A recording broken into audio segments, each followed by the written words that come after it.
Esperemos que no. Mm.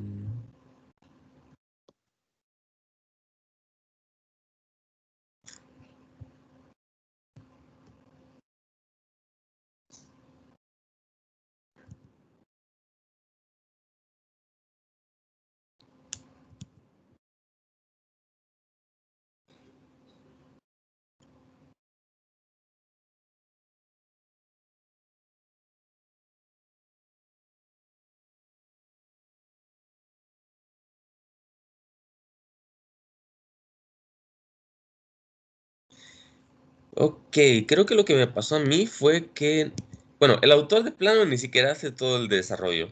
Y lo que me pasó a mí fue que creo que olvidé aplicar las derivadas parciales y es por eso que aquí me queda todo esto, cuando en realidad a lo mejor ya para que se cumpla todo esto, de este lado debió quedar una DR al aplicar las parciales. No sé, la verdad. Se los dejo así para, bueno, me lo quedo de tarea y luego le respondo. La cosa es que lo que sí sé que está bien es esta manera, esta forma de la matriz hamiltoniana, que la vamos a poder dejar en términos de esta delta de Kronecker y esta integral que hemos definido aquí. Entonces, digamos que el paso complicado de hacer todo este procedimiento va a ser el cálculo de esta integral. Y bueno, así voy a esbozar cómo vamos a resolver este problema. Primero vamos a escoger valores de m y b0 que considerando los límites de nuestro hardware. Y cuando digo valores de m me refiero al tamaño total de la base sobre la cual vamos a expandir. M mayúscula es como el límite de esta sumatoria. Entonces primero tenemos que escoger pues, los valores de m y los valores del potencial considerando la precisión del software o hardware. Segundo, tenemos que definir una función que defina, bueno, que digan las fronteras de este sistema. Por ejemplo, tenemos que encontrar una función que nos diga exactamente cómo es esta frontera que está aquí, está denotada por 2. Y bueno, una vez que ya tenemos todo esto, calculamos los elementos de mu sub nm, es decir, estas integrales. Esto lo podemos hacer de manera numérica o analítica. Yo lo voy a resolver numéricamente. Y ya con esto, con esta matriz mu, podemos construir la matriz del Hamiltoniano y entonces directamente los eigenvalores y eigenvectores del Hamiltoniano van a corresponder a tanto las energías de los eigenestados como los valores de los coeficientes m que queremos encontrar para expandir sobre la base. Esto es en esencia el método numérico que vamos a implementar ahorita. ¿Dudas antes de pasar a la implementación? En general no, nada más. La pregunta era,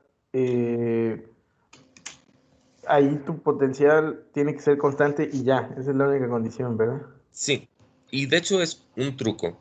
O sea, el hecho de que el potencial sea constante es un truco. Digamos, lo más correcto hubiera sido que también el potencial en la región 2 sea infinito. O sea, porque estamos modelando un problema donde tenemos un pozo de potencial infinito. La aproximación consiste en no hacer que el potencial, la región 2 sea infinito, sino un cierto B0 con un valor muy grande. Ah, ya, porque si no, no lo puedes expresar como en términos de los senos. Sí, Ujú. claro, sí. Entonces, vamos a Sí, hacer esa es como cuando aproximación. tienes el pozo finito y tú lo numéricamente lo tiras a un número muy grande Ujú. y porque no puedes hacer una suma infinita en la computadora. Es lo mismo. Básicamente. Ya. Entonces, bueno, si esto ya ha quedado más claro, Sí. vamos a pasarnos a cómo implementar todo esto. De nuevo, ya voy a cerrar este documento o lo voy a minimizar, pero ustedes lo pueden ver dentro del repositorio del curso. Ahí está como dentro de la carpeta de GenStados 2D está como doc.pdf. Y bueno, ¿cómo empezamos a implementar esto? Voy a implementarlo aquí directamente. Vamos a ponerle un título como GenStados por el método de expansión. Y vamos a dejar este Advanced Mapping aquí, que nos va a servir después. Y vamos a comenzar, pues, definiendo algunos parámetros.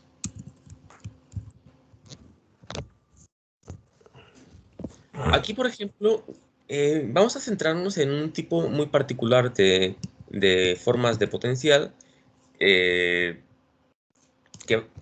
O sea, la forma de este potencial puede ser arbitraria, pero vamos a centrarnos en una familia de potenciales que se pueden describir como un círculo cortado. Y para los que les suene algo de eso, de un billar circular cortado, es porque fue mi tesis. Es por eso que agarré este problema. Entonces, podemos empezar a definir cómo es la frontera a partir de una cosa que se llama region plot.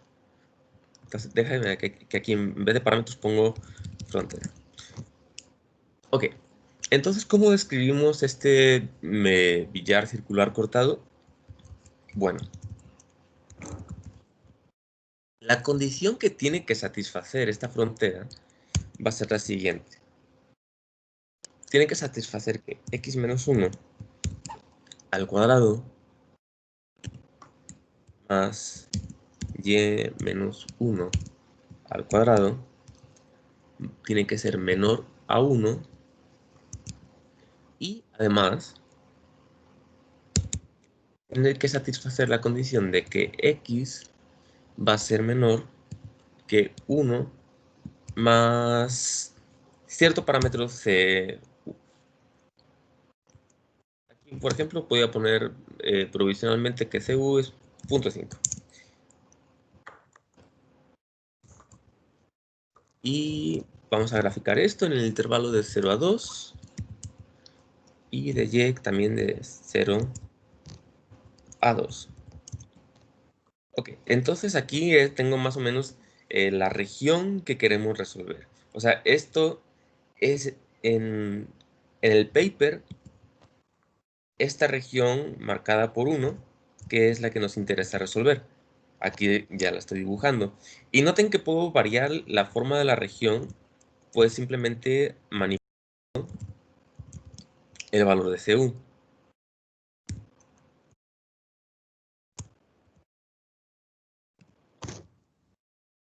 Sí, díganme si se traba en algún momento en el código de matemática, porque como no les he enseñado así matemática formalmente, a lo mejor tienen dudas. Entonces, díganme si tienen cualquier duda acerca de cómo escribir algo en matemática. Lo único que estoy haciendo ahora es que a partir de esta gráfica le voy a dejar un parámetro libre que va a ser este cu. Y cu va a poder ir desde 0 hasta 2, ejemplo.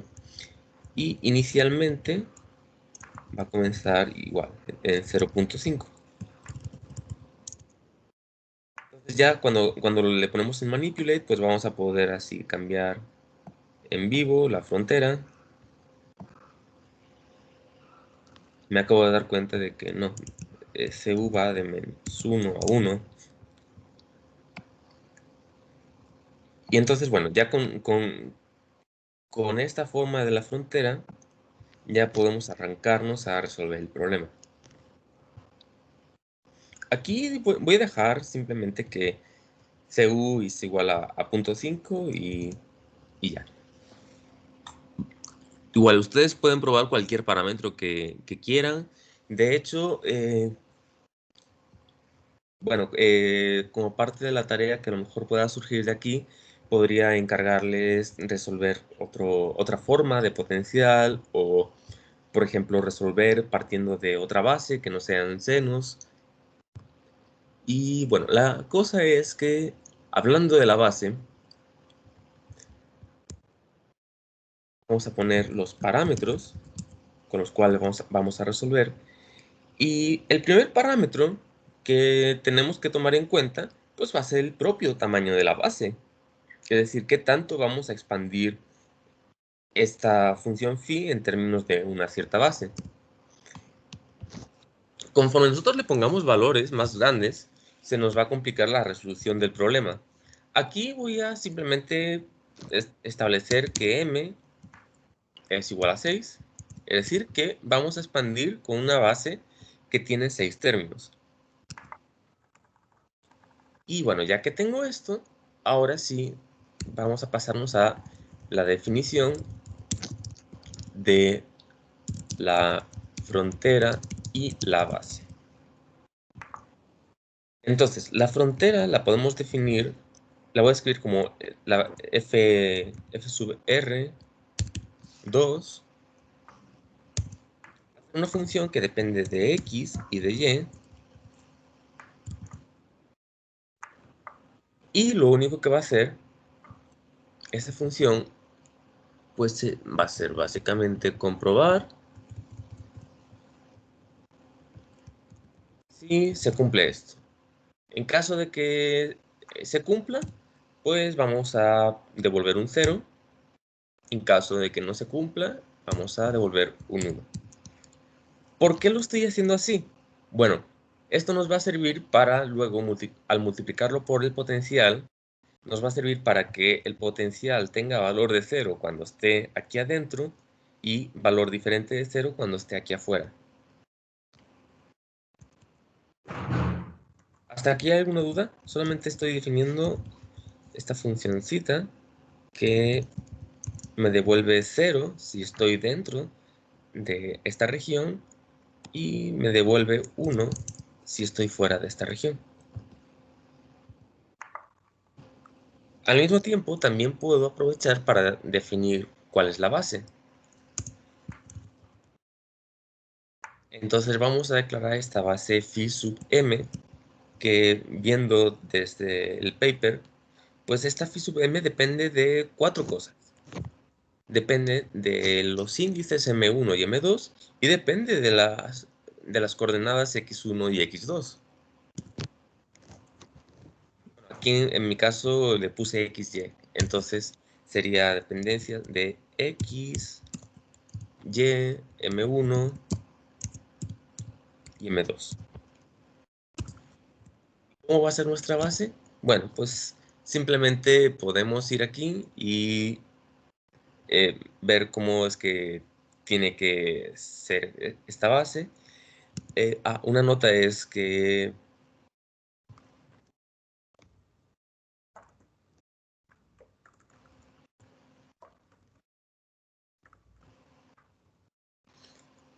aquí convenientemente agarré un problema en el cual ambos valores de A, o sea, los valores que teníamos aquí, son iguales a 2. O sea, tenemos A1 igual a 2 y A2 igual a 2. Agarré esta forma de manera conveniente para que ahora estos términos de que están aquí la raíz cuadrada simplemente desaparezcan. Si A1 es igual a 2, entonces aquí vamos a tener un 1 y la raíz de 1 es 1. Lo mismo del otro lado. Y esto nos va a permitir pues escribir la base en términos de solamente multiplicaciones entre dos senos. En el primero vamos a tener pi por m1 x1 entre a1. Y entonces aquí va a ser pi m1 y x entre 2. Pregunta, ¿cómo sabe cómo sacar estas fracciones o notación especial en matemática? Con control 2, ¿no? Ok. Si ven aquí, tienen una pestañita que dice paletas y pueden darle clic al ayudante de clase Y básicamente lo que les ofrece aquí, pues es una... Espérenme que lo encuentro.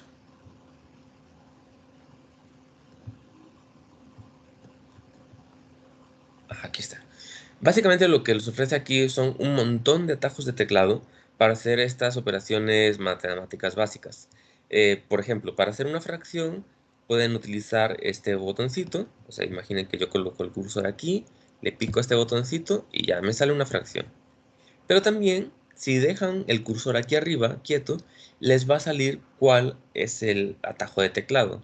Aquí me dice que para solamente tengo que poner control y barra diagonal.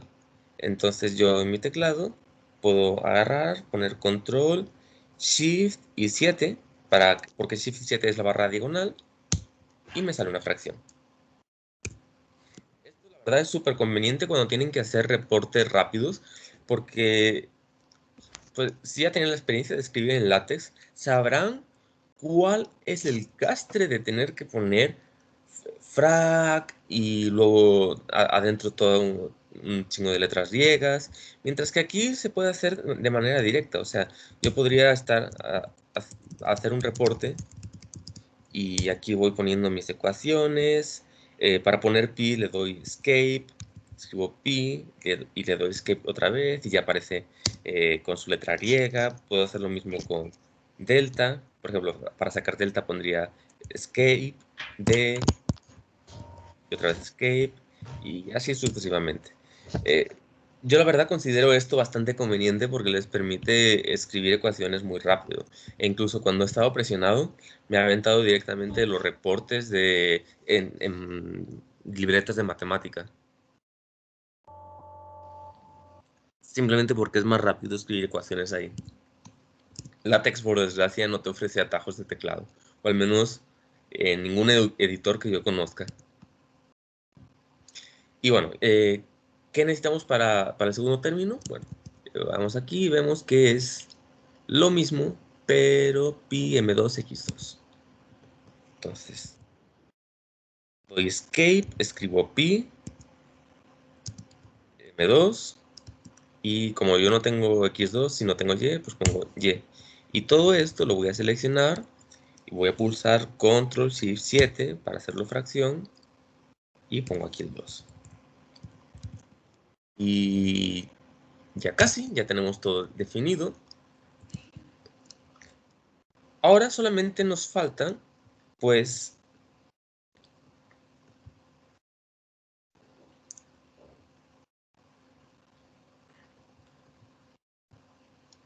déjame que me voy para acá.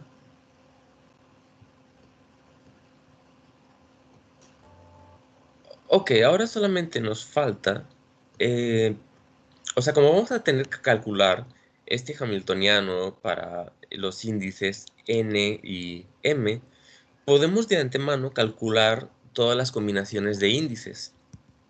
Y esto nos va a servir para que nuestro código sea un poquito más corto. Entonces solamente déjeme calcular las combinaciones de todos los posibles índices. Recordando que nuestro, el índice que puede tener más valor, o sea, el mayor valor de índice que tenemos aquí va a ser 6. Entonces, voy a escribir aquí una variable que se llama basis indexes. Y esta variable va a ser simplemente una tablita que va a contener los índices M1 y M2 y donde M1 va a ir desde 1 hasta M mayúscula y lo mismo para M2.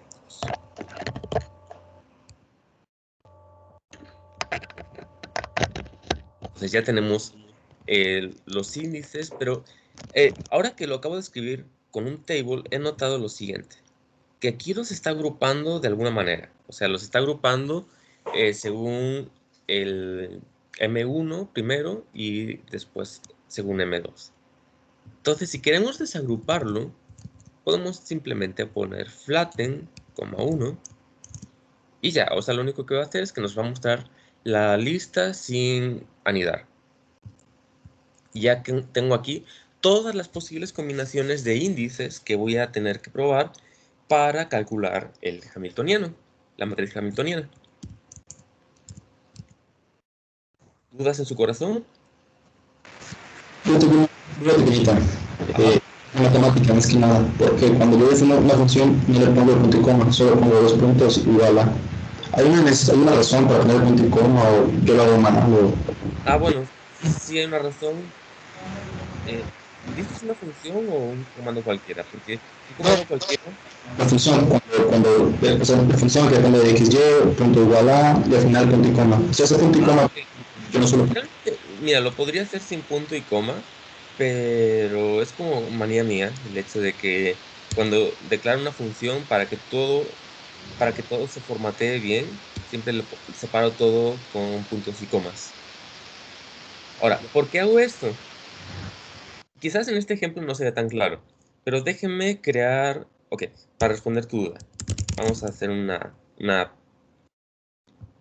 otra pequeña sección y básicamente, a ver, déjenme que cree una función llamada pedorra de x.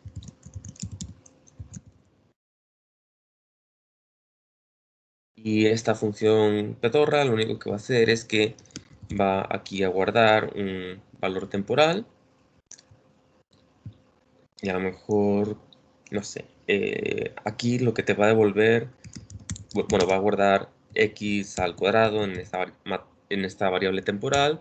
Y lo que hace al final es que te devuelve el valor temporal.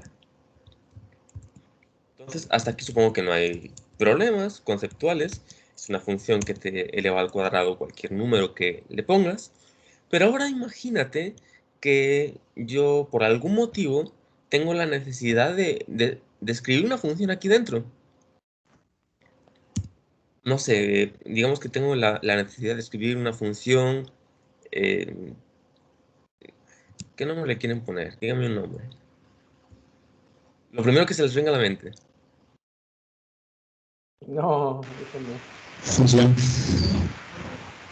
No, que no sea función. Ah, pues No, no sé, ya que estamos en nombres chuscos, pues la función vómito. No se me ocurre otra cosa. Y entonces supongamos que aquí dentro también vamos a declarar una definición de función. Ahora déjenme que en vez de que la variable sea x, para que no dé problemas, no sé, la variable va a ser, qué sé yo, y. Y lo que hace vómito de y es que no, le saca el logaritmo, perdón, a y. Y entonces lo que nos va a devolver es vómito de temp. Entonces, la función así funciona bien. Ahora, imagínate que no le hubiera puesto el punto y coma. Como lo interpreta, es que, bueno, matemática interpreta esto como una multiplicación de toda esta cosa con toda esta cosa. Y ahí sí habría un error. Entonces, en conclusión, el motivo por el cual siempre le pongo puntos y comas al final es para evitar estos posibles errores. O sea, siempre separo cada cláusula y eso me permite, pues, cagarla menos. Gracias. Ok, entonces ya con esto explicado, ¿en qué estaba? Ah, sí, en por qué le había puesto punto y coma. Ok, entonces ya con esto, ahora sí podemos proceder al cómputo de la matriz hamiltoniana. Entonces, vamos a ponerle aquí cómputo de la matriz hamiltoniana. ¿Y qué vamos a tener aquí? Bueno, aquí vamos a tener que hacer las integrales correspondientes. En concreto, bueno, para hacer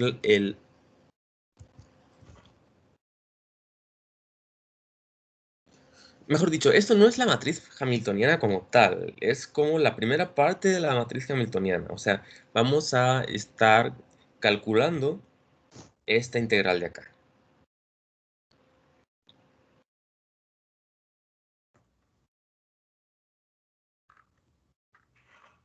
Ajá, sí. Vamos a estar integrando esta integral de acá. Y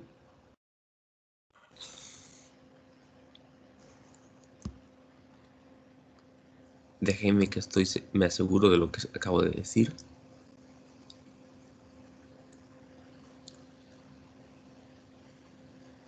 Ah, no, coño, no. No, vamos a calcular esta integral de acá. Entonces, déjame que le llamo la cómputo de la matriz. Te escuchaste muy, muy español. Sorry. Voy a dejar ese pasado ya. Voy a hablar como mexicano. Ya me naturalicé. Bueno, básicamente vamos a estar haciendo esta integral en la frontera de la región 2. Entonces, para hacer esta integral en la frontera de la región 2, un truco conveniente va a ser el siguiente. Déjame primero que pongo esta integral. Quiero que lo hagas porque tengo la tarea en parte de eso. O sea, no igual, pues, pero la resolví analíticamente y la neta está horrible porque te salen integrales feas. Sí, la verdad sí. Ok, entonces, para calcular esta integral, pues primero estoy poniendo la base, y para determinar estos números m1 y m2 que corresponden a los índices de la base, simplemente voy a llamar a base en el índice K1,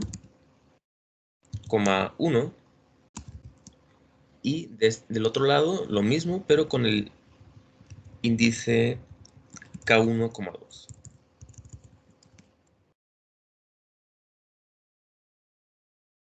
Ok, entonces este va a ser nuestro primer término.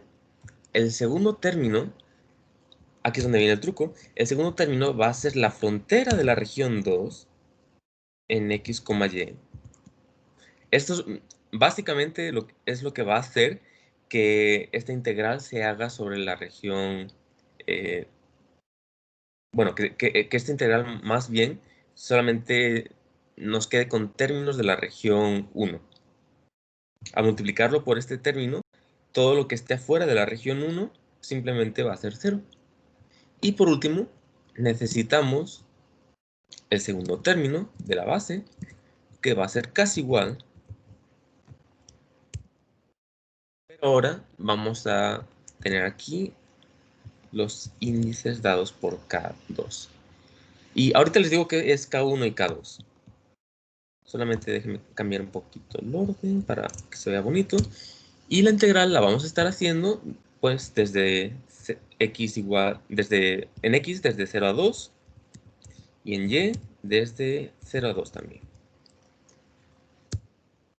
Como yo ya sé cómo va a salir este problema, déjenme además poner los parámetros que yo sé que funcionan. Accuracy goal. ¿Qué pedo? ¿Por qué no? Ah, perdón. Esto no es integrate, es n-integrate. Va a ser numérico.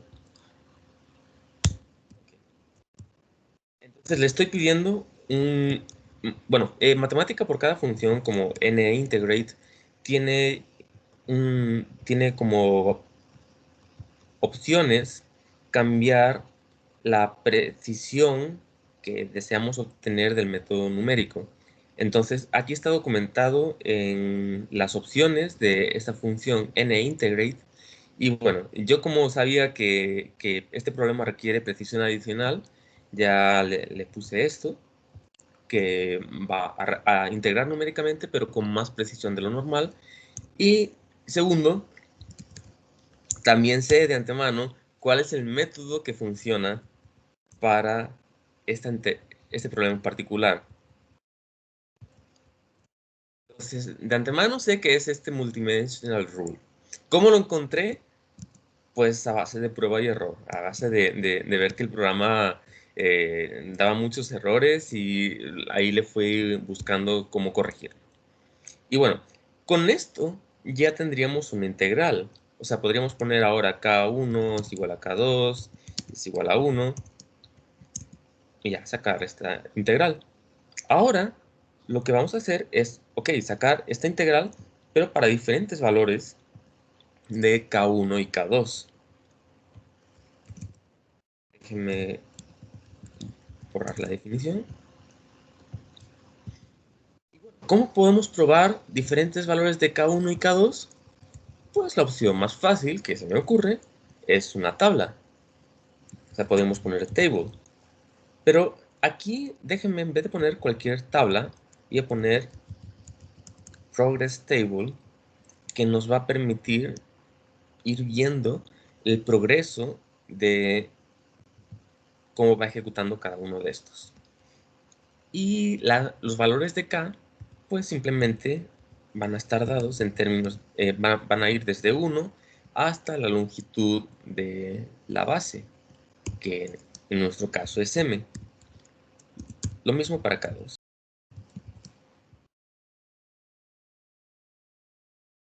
Y espero que no me haya equivocado.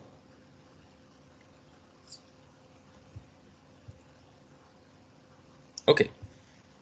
Entonces vamos a probar a ejecutarlo y a esta matriz le voy a llamar HND. Y veamos lo que pasa. Ok.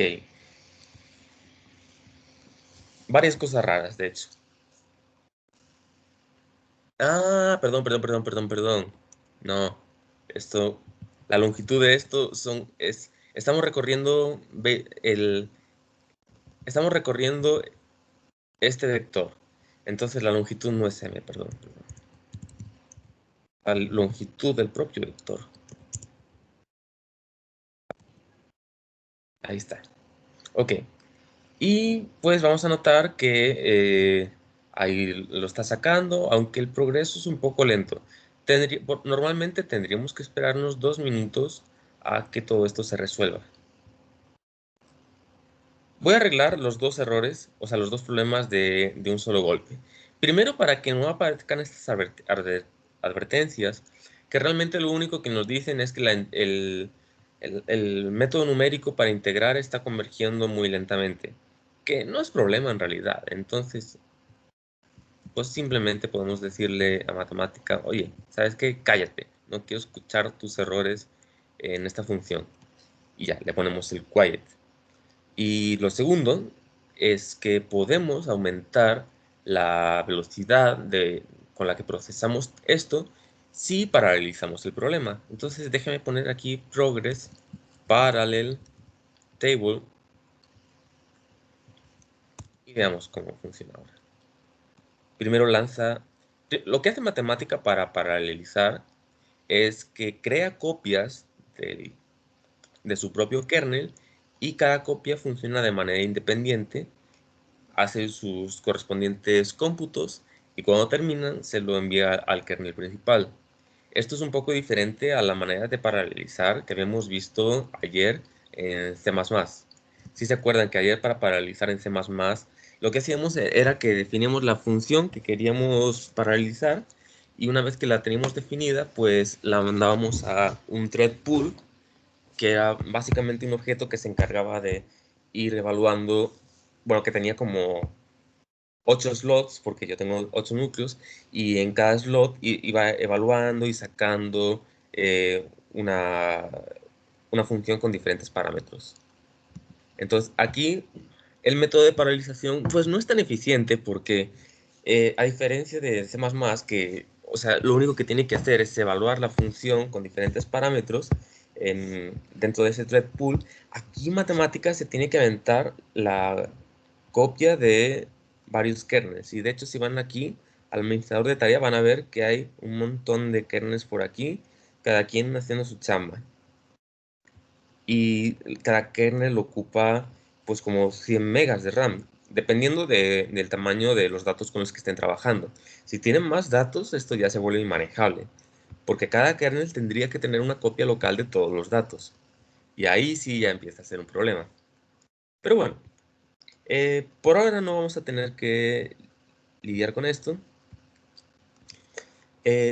Déjenme mostrarles ahora pues qué salió de aquí. Lo que acaba de salir de aquí es una matriz.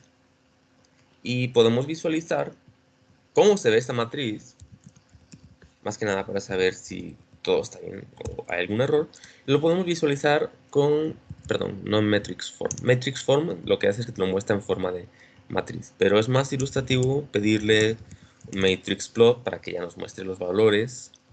Es más, si le ponemos plot legends automatic, pues ya nos va a mostrar cuál es el rango numérico de estos valores.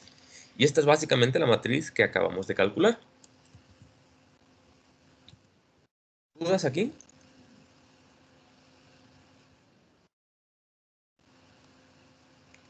Hermosilla, yo veo que tienes una duda en tu corazón. Un paso donde me presenté en matemática, en la parte de la integral. ¿En qué pasó? Justo donde hacen la integral y multiplica por las fronteras. Bueno, por la justo en la expresión para integrar numéricamente, básicamente con la condición de frontera, bueno, sí, la FR2. Ajá. Me perdí no entendí bien ese formato, ese esquema de integrar. O sea, veo que estás evaluando en XY con esos índices. Un momento. ¿Tienes otro micrófono? Es que hoy no te escucho tan bien como otros días. Y me cuesta entender lo que estás diciendo. Ah, gracias, gracias. A ver, ¿ya me escuchan mejor? Súper mejor. Ah, genial. Te decía que es en la integral numérica, justo, más que nada en la forma en que matemática está evaluando todo eso. ¿Qué está pasando ahí? Me perdí un poquito. O sea, veo que es la función, evaluar en XY, coma, eso me queda claro, pero cuando multiplicas por la frontera, ahí sí no entiendo cómo, por qué. Ok. Estoy explicando la frontera.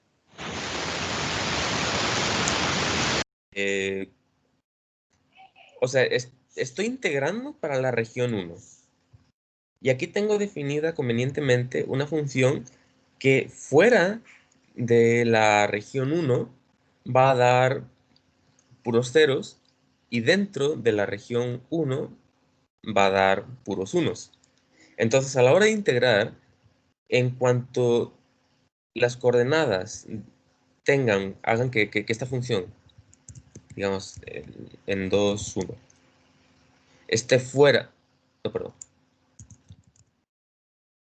Ay, Dios mío. ¿Cuáles eran los valores malos? Sí, ¿no? 2, 1.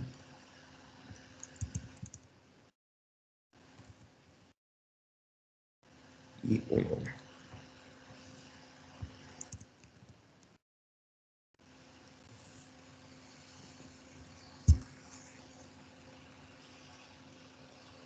Ah, perdón, ya. Sí, la cosa es que estamos integrando esto sobre la región 2. Entonces, para integrar sobre la región 2, estamos haciendo el truco de multiplicar todo esto por esta funcioncita que da 0 y 1 de manera conveniente en función de si estamos adentro o fuera. Entonces, esta función básicamente nos va a dar 1 cuando estemos aquí fuera en la región 2 y nos va a dar 0 cuando estemos aquí dentro en la región 1. Es por eso que estamos multiplicando por este término de acá. Ah, ya, para que se haga... Ok, para que... Bueno, como es la región 2, se haga 0 cuando debe. Y estos términos de K1 en realidad no es más que una manera conveniente que tengo pues de poner todos los índices. O sea, chécate, a ver, voy a voy a calcular esto con los índices 1 y 4.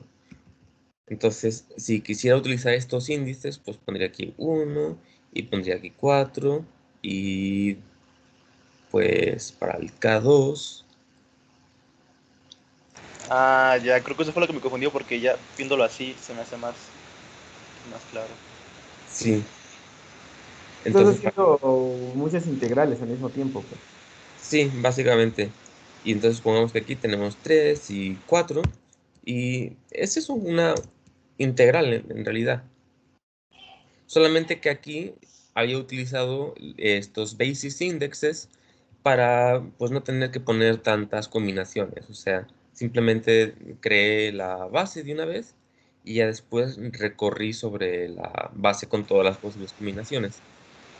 Fue como un truco Ya, ya, ya. para que no quedara tan complicada la expresión que calcula la matriz H. Pero ok, entonces si esto queda claro, Oye, ¿cuánto vamos. valía CU? Es que le moví y me salen puros ceros. Yo aquí le puse CU igual a 0.5. Ah, bien.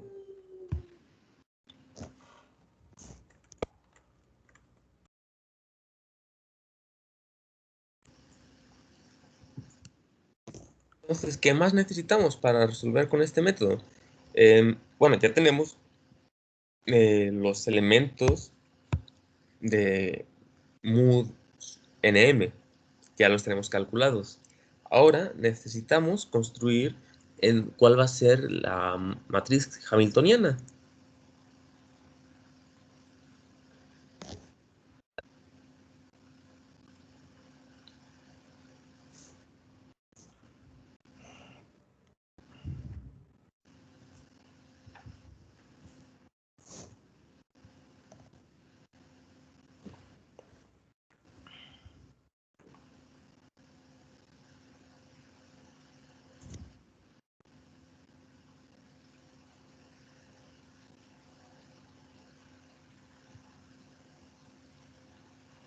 Ok, ¿y cómo calculamos la matriz hamiltoniana?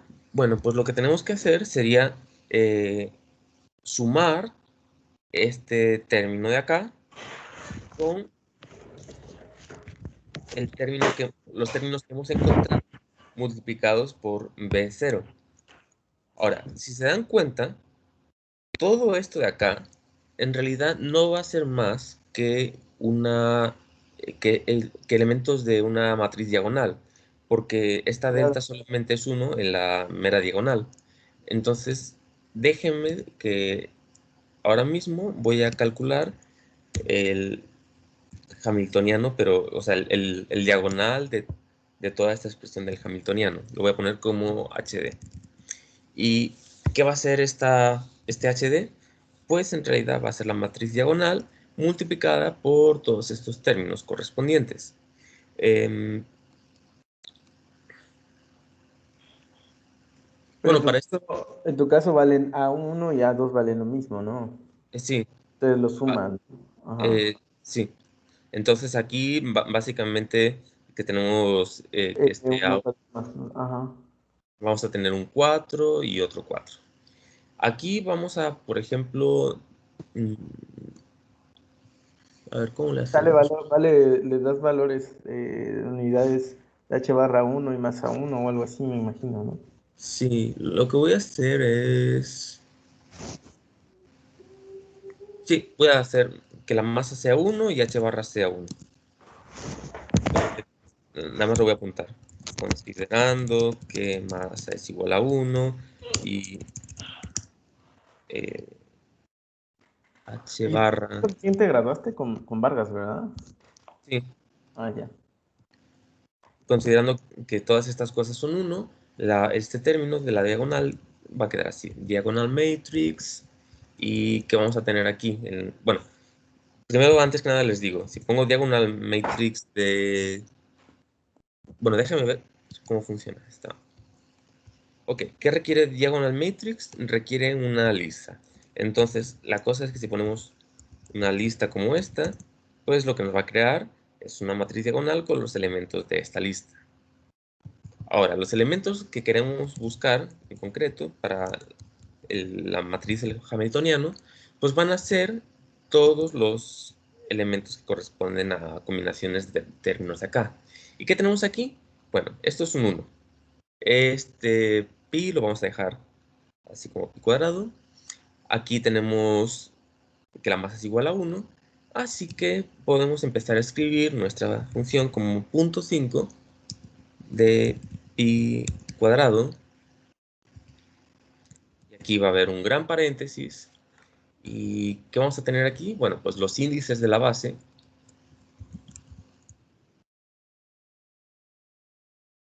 Primero, el primer índice al cuadrado más el segundo índice al cuadrado. Y todo esto va a estar siendo dividido entre 4. Entre 4 porque es lo que nos va a quedar aquí en el denominador. Porque las as valen 2. Y esto lo vamos a hacer desde k igual a 1 hasta la longitud de la base. Entonces ya, ahora sí, ya tengo la matriz diagonal. Incluso podemos graficarla. Y vemos que nos queda, en efecto, una matriz diagonal. Y ahora sí, ya por fin, podemos construir el hamiltoniano. Para construir el hamiltoniano, pues vamos a tener que establecer un potencial B0. Sabemos que, o sea, por el planteamiento del problema, lo único que hemos dicho es que debe ser muy grande. Entonces, vamos a considerar que este B sub 0 es igual a una barbaridad, como 200.000. Ya con esto,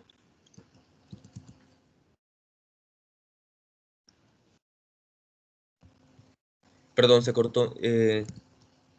Estaba diciendo que vamos a considerar que el potencial lo podemos poner casi como igual a una barbaridad, como 200.000, simplemente porque sabemos que tiene que ser un valor muy grande, pero...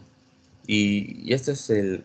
O sea, comparado con todo el resto de valores que están saliendo aquí, que oscilan entre 0.30 y algo y 0.25 negativo, 200.000 es prácticamente infinito en comparación.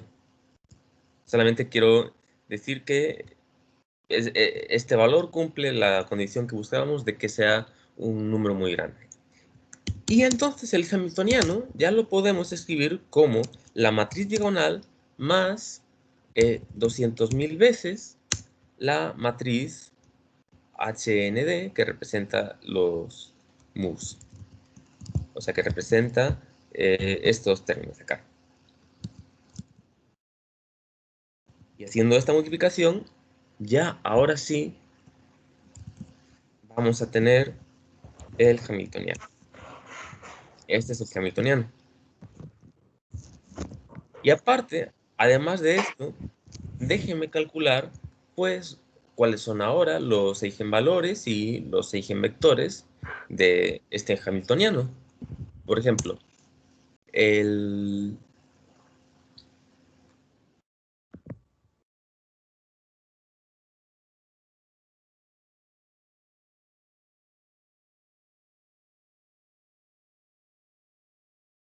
para calcular los eigenvalores, bueno, primero déjame declarar los eigenvalores no ordenados como NED, y esto lo único que va a hacer es calcular los eigenvalores de la matriz HM, o sea, el hamiltoniano que estamos graficando acá. Luego, déjeme describir los eigenvalores, pero ahora ordenados. Y por último, los eigenvectores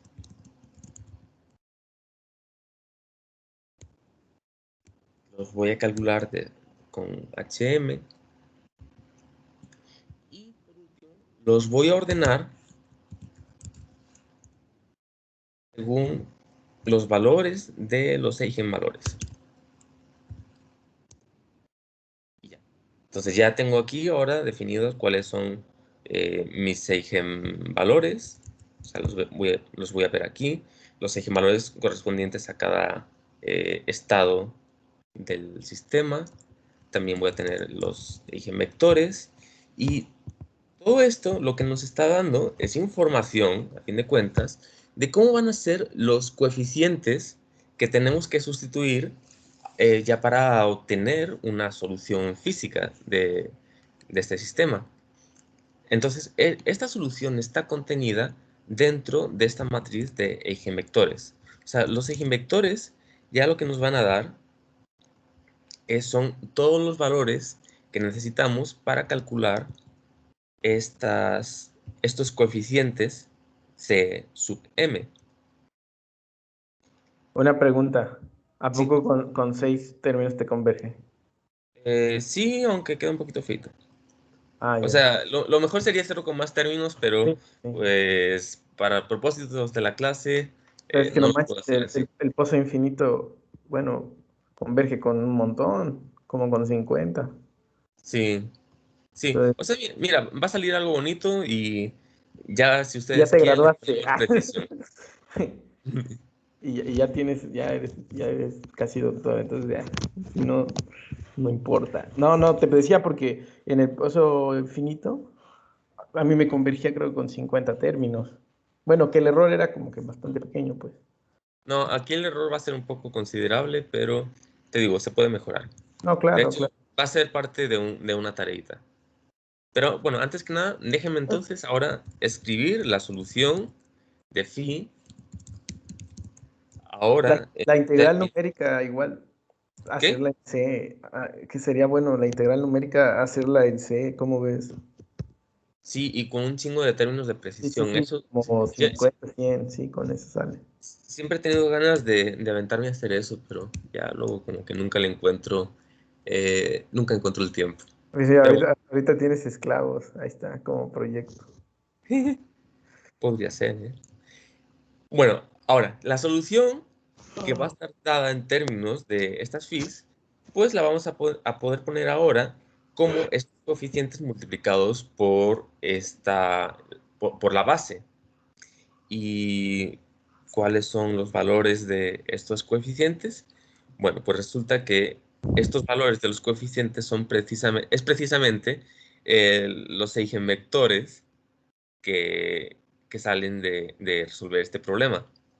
Así que una vez que tenemos los eigenvectores, los podemos multiplicar por la base y listo, ya vamos a tener una solución.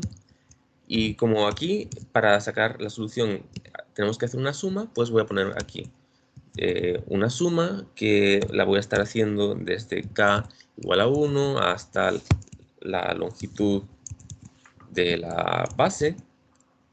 ¿Y qué es lo que voy a estar sumando? Bueno, pues voy a estar sumando los valores de los eigenvectores en, en esta posición y con valor k. Todo esto multiplicado por la propia base. Y esta base pues es x, y y los índices tal como los habíamos puesto antes. El índice 1, el índice 2. Y ya está, al parecer. Entonces ya tenemos la solución en términos de en términos de ya la- las coordenadas x, y en qué eigenestado de energía está. O sea, esto, por ejemplo, si le ponemos que tiene valor igual a 1, nos daría el primer estado, el primer eigenestado. Si le ponemos valor 2, nos daría el segundo eigenestado, así, etc. Y entonces podemos graficar esta solución pues con un density plot, y lo que vamos a graficar va a ser esta expresión al cuadrado para obtener la probabilidad de encontrar una partícula en cierta posición. Aquí vamos a comenzar con el primer eigenestado y el intervalo va a ser x, que va desde 0 hasta 2. Igual para y, va a ir desde 0 hasta 2. Y bueno, aquí o sea, podemos graficar esto así como gráfica rápidamente y nos queda algo como esto. Pero como queremos hacer especial énfasis en que estamos resolviendo dentro de una región, déjenme que entonces voy a voy a definir exactamente la región sobre la cual estamos resolviendo.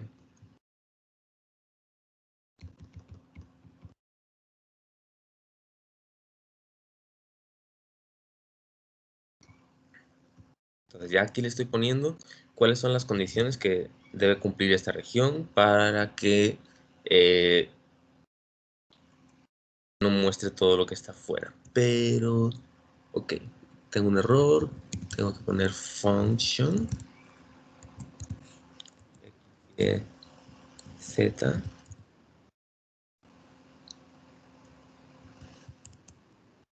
Ahí está. Entonces ya tenemos la gráfica. Le puedo agregar un montón de cosillas más para que se vea más bonita, como por ejemplo, una cosa de la que me quiero asegurar es que el eje de coordenadas empieza aquí, en 1,1. Entonces, voy a poner, ¿qué más? Vamos a poner una función de colores así más mamalona, un arco iris. Vea bonito. Vamos a dibujar un mes para que podamos así ver mejor dónde está cada coordenada. Y ahora viene como un poco mi obsesión compulsiva de que siempre trato de ponerle un tema de color. Bueno, les comento, todos estos parámetros son los que he encontrado que dan lugar a gráficas bonitas que tienen calidad de publicación. Entonces, eso sí lo he ido pues desarrollando con el tiempo, pero ya de plano les paso que estos parámetros generan gráficas que tienen un tamaño bastante decente para publicación. Entonces, chéquense que ahora acabo de aumentar el tamaño de la fuente y el tamaño de la gráfica. De hecho, podría haberlo dejado en 350, por ejemplo, para que quede en el mismo tamaño. Y por último, lo que voy a hacer es, voy a ponerle ejes. Entonces voy a poner frame label. Y yo podría simplemente poner X, Y. Y ya, me los estaría dibujando aquí. Ahora, si no nos gusta el tamaño, porque hay veces que esto se ve muy pequeño, si no nos gusta el tamaño de cómo puso los ejes, yo siempre le pongo como que las etiquetas un poquito más grandes para que se noten mejor. Luego le podemos poner pues la leyenda, o sea, a qué número corresponde cada color. Entonces le ponemos aquí plot legends, automatic, y ya nos sale la leyenda. Y por último, déjenme establecer el rango de donde se grafica, porque esto va a ser importante para los demás eigenestados. Ahora le voy a decir que verticalmente puede, o sea, que en el rango de color que grafique todo sin hacer ningún corte. Y entonces podríamos visualizar la solución para diferentes eigenestados. Ahora, este es el segundo eigenestado, este sería el tercer eigenestado, y para pues, ya hacerlo todo de manera más automática, podríamos simplemente agarrar y poner todo esto dentro de un manipulate, donde el manipulate va a ir desde 1 hasta la longitud del eigenvector. Y va a ir de 1.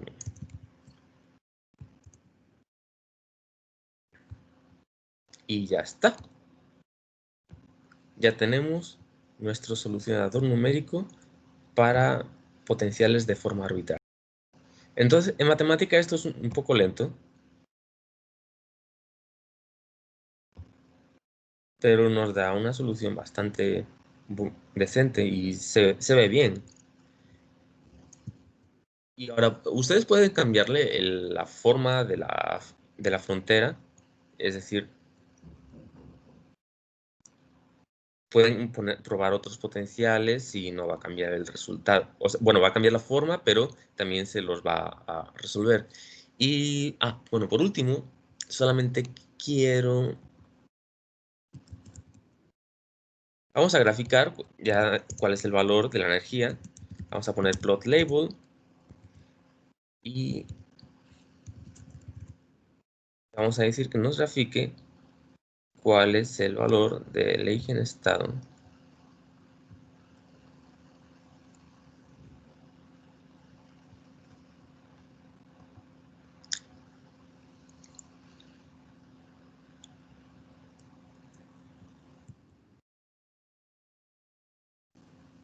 Perdón, estaba agarrando los no ordenados. Ahora sí. Ya nos muestra cuál es la energía de cada eigenestado.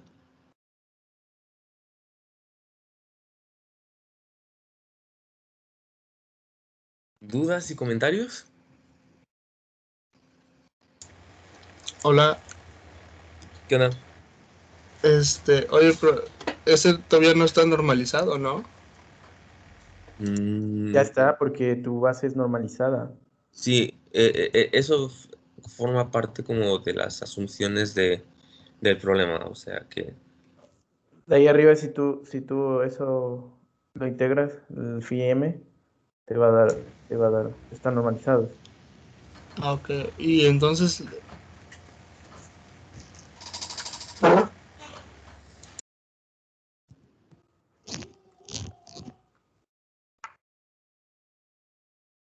no te escucho. no, estoy pensando nada más. Gracias. Ok. Ok. Y pues eso es todo, en esencia, este método. La intención de que haga todo esto es que también le pierdan el miedo a agarrar papers y empezar a implementar los algoritmos que describen en los papers. En este caso, pues yo había agarrado un paper que ya conocía, ya lo perdí, pero lo que hice fue como que expandir un poco más el procedimiento. Pero en esencia es muy fácil de implementar porque solamente hay que calcular las matrices correspondientes, sacar eigenvectores y eigenvalores y listo, ya tenemos nuestra solución. ¿Qué cosas se le podrían cambiar a este problema? Bueno, uno de los problemas de este método es que hemos agarrado una base que está en términos de senos. Y esto funciona muy bien para potenciales que son rectangulares, pero si tenemos un potencial que ya tiene esta simetría esférica, yo supongo que esto no es la base más natural. A lo mejor una base en términos de funciones de, qué sé yo, Bessel, podría ser más conveniente para este tipo de geometrías. Entonces, eso es como una posibilidad para extender esto. Luego pienso bien cuál va a ser la tarea, pero como posibilidades vamos a considerar cambiar la base para ver si obtenemos mejor precisión. Otro problema que podríamos pues resolver sería la implementación de este mismo algoritmo en C++ y ver qué tanta ventaja en velocidad obtenemos al implementarlo en un código de bajo nivel, en un lenguaje de bajo nivel, perdón. Y por último, ¿cuál es la otra extensión? Pues probar diferentes formas para el potencial. Por ejemplo, podemos probar potenciales triangulares o alguna cosa más exótica. Es solamente como para darles una idea de qué posibles tareas podrían venir de este problema. Y pues, ¿dudas?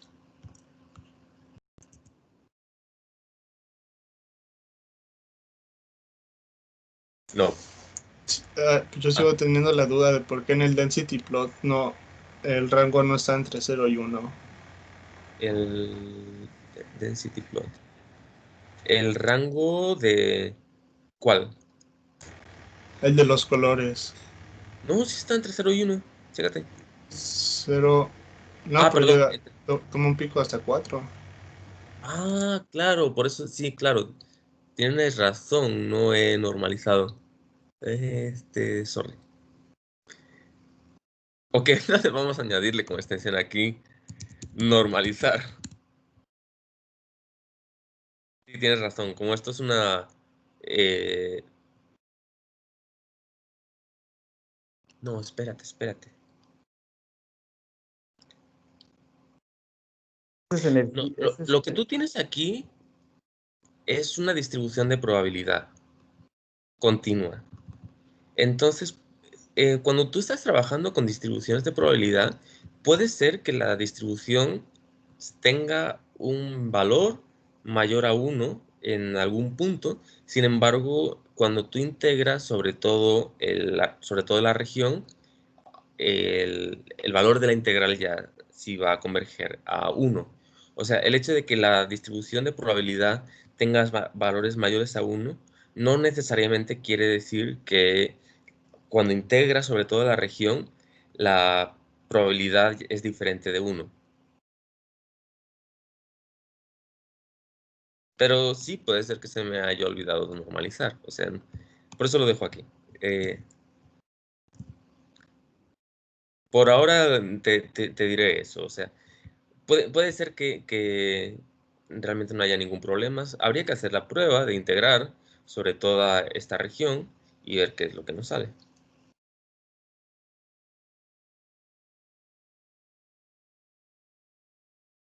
Ah, va chido. Y bueno, por último, mañana voy a hacer como una pequeña...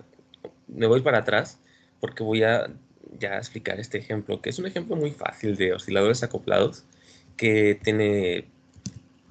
Aunque es un ejemplo muy básico, me gusta explicarlo porque tiene unas visualizaciones muy interesantes y que son didácticas y, y que se pueden programar directamente en matemáticas. Sobre todo, visualizaciones que explican qué hacen las operaciones entre matrices. Y bueno, después de ya revisar esto, que no creo que nos lleve mucho tiempo, lo que vamos a hacer es una pequeña, otro método numérico que nos va a permitir hacer una evolución temporal de una función de onda eh, que se mueve y se topa con un cierto potencial, que es diferente de, o sea, que no es cero, pero tampoco es infinito. Y vamos a poder ver pues la evolución en vivo de esta función de onda y cómo hay efecto de tunelamiento y de reflexión. Y bueno, eso ya sería para mañana. ¿Más dudas antes de terminar?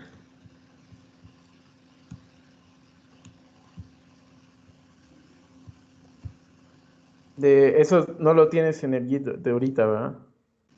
Creo que El, mañana lo vas a subir apenas, supongo. no, la evolución del paquete gaussiano sí lo tengo en el JIT. Ah, ya. Lo tengo medio sucio, o sea, Sí. lo tengo, haz de cuenta que igual que este de Higienestados, la versión anterior que tenía en el JIT estaba pues con una sintaxis súper fea. Ayer lo arreglé, así que hoy también voy a hacer más o menos lo mismo, pero con el del paquete gaussiano. O sea, la sintaxis que tengo aquí pues, está fea, o sea, siento que se puede mejorar mucho. Ah, Entonces, perfecto. hoy lo voy a comentar, voy a hacer las simplificaciones pertinentes y ya mañana lo vemos. Mañana vemos. Está bueno. Y espero que quede claro. Sale pues, si no hay más dudas, yo ya me retiro, me voy a desayunar. Adiós. Nos vemos. Sale pues, Dios. nos vemos.